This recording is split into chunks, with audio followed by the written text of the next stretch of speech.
Assalamualaikum warahmatullahi wabarakatuh. Apa kabar semuanya?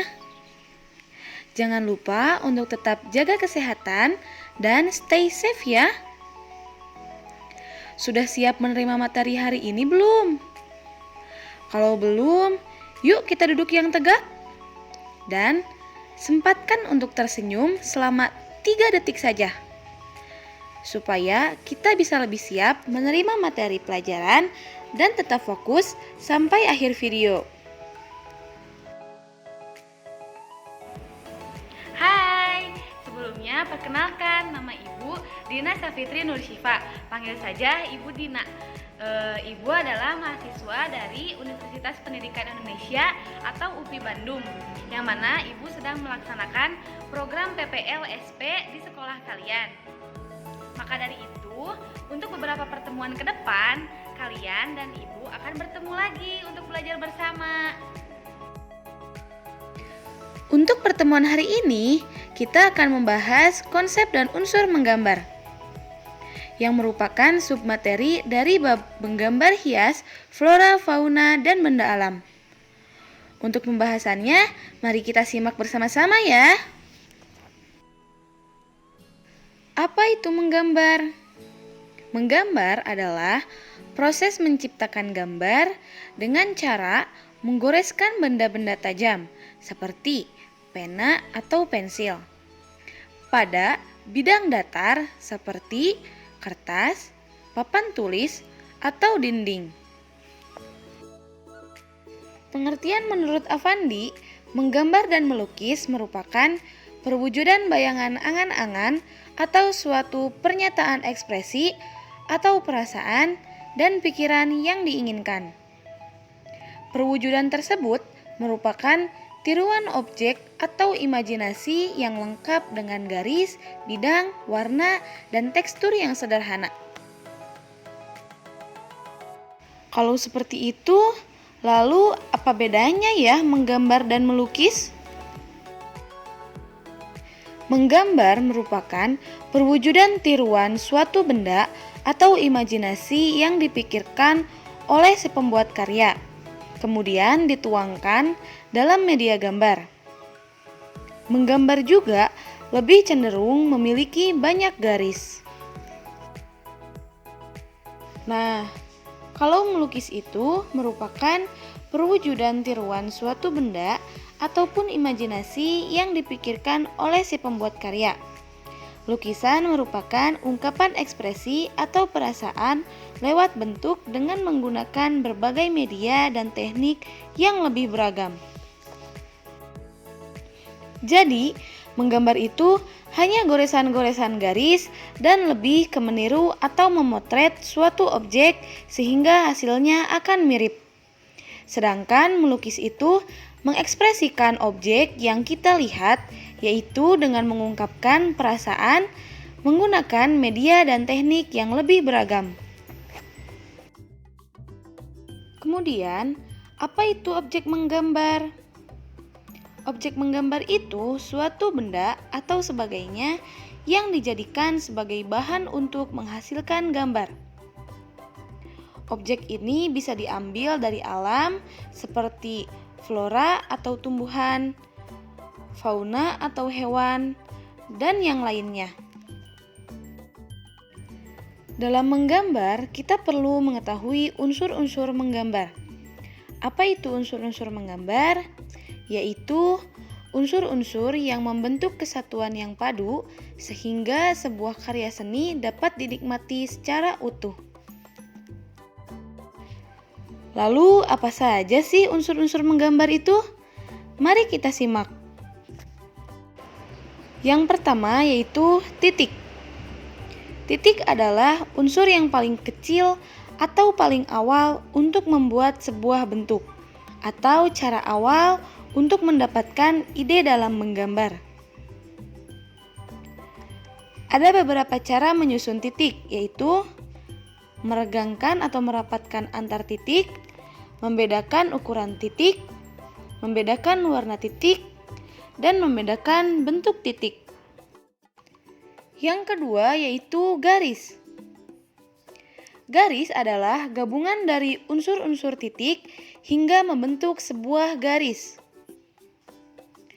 Garis dapat membentuk berbagai karakter pembuatnya, sehingga si pembuat dapat mengekspresikan ide-idenya. Seperti yang dilihat pada gambar di samping layar, ada berbagai macam jenis garis. Ada garis mendatar berkesan tenang, diam, atau statis. Ada garis tegak berkesan stabil, megah, dan memberikan kekuatan. Ada garis miring berkesan ketidakstabilan. Ada garis lengkung berkesan lentur dan lembut. Ada garis zigzag berkesan semangat, gembira, atau gerakan yang intens. Ada garis spiral berkesan lentur. Dan masih banyak lagi garis lainnya yang memiliki makna beragam. Unsur yang ketiga yaitu bidang.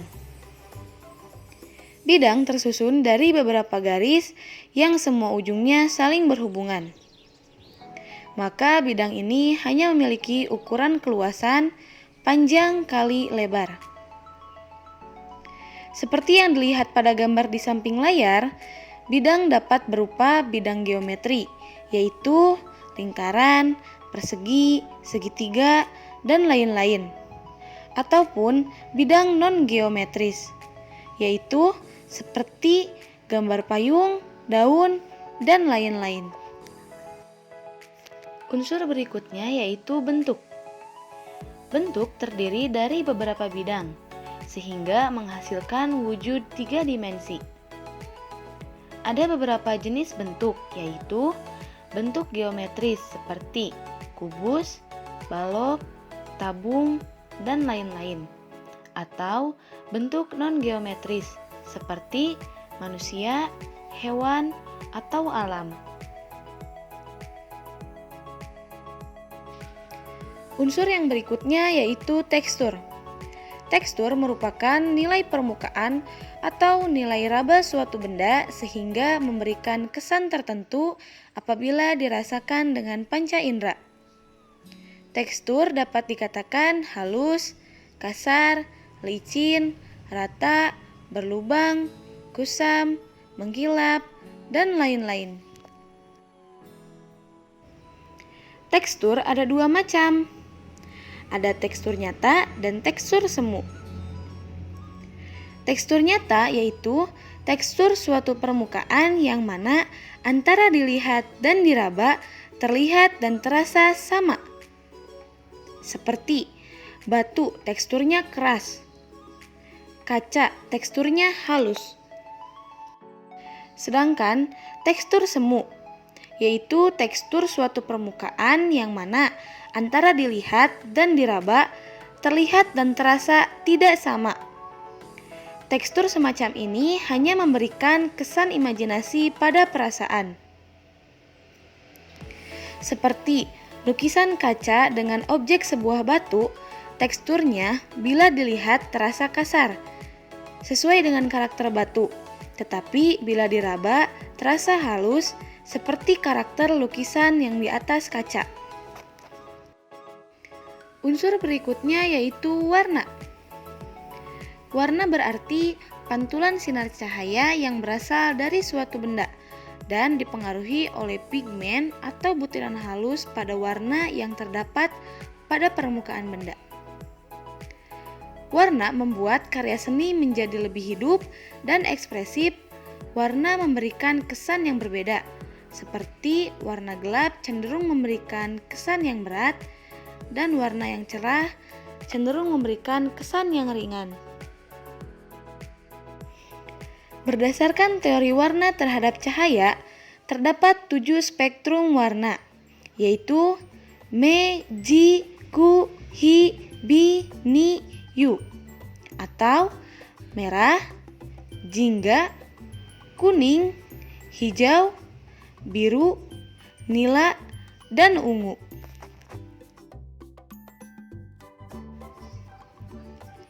Ada beberapa pengelompokan warna. Yang pertama, warna primer, yaitu warna dasar atau pokok yang tidak dapat diperoleh dari campuran warna lain. Contohnya, merah, kuning, dan biru. Yang kedua, warna sekunder, yaitu warna yang didapat dengan mencampurkan dua warna dasar atau warna pokok dalam takaran tertentu, seperti oranye, campuran dari kuning dan merah. Warna ungu, campuran dari biru dan merah. Kemudian warna hijau, campuran dari biru dan kuning. Warna yang ketiga, warna tersier, yaitu warna yang dihasilkan melalui pencampuran warna sekunder. Seperti yang kita lihat pada gambar, terdapat warna primer, warna sekunder, dan warna tersier. Unsur menggambar yang terakhir yaitu gelap terang. Unsur ini tergantung pada intensitas cahaya. Artinya, semakin besar intensitas cahaya, maka akan semakin terang. Sebaliknya, semakin kecil intensitas cahaya, maka akan semakin gelap. Dalam karya dua dimensi, unsur gelap terang dibuat berdasarkan gradien atau pemilihan warna. Nah, itu dia pembahasan mengenai konsep dan unsur-unsur menggambar. Terima kasih sudah menonton. Tetap semangat belajarnya ya. Sampai ketemu di materi berikutnya. Wassalamualaikum warahmatullahi wabarakatuh.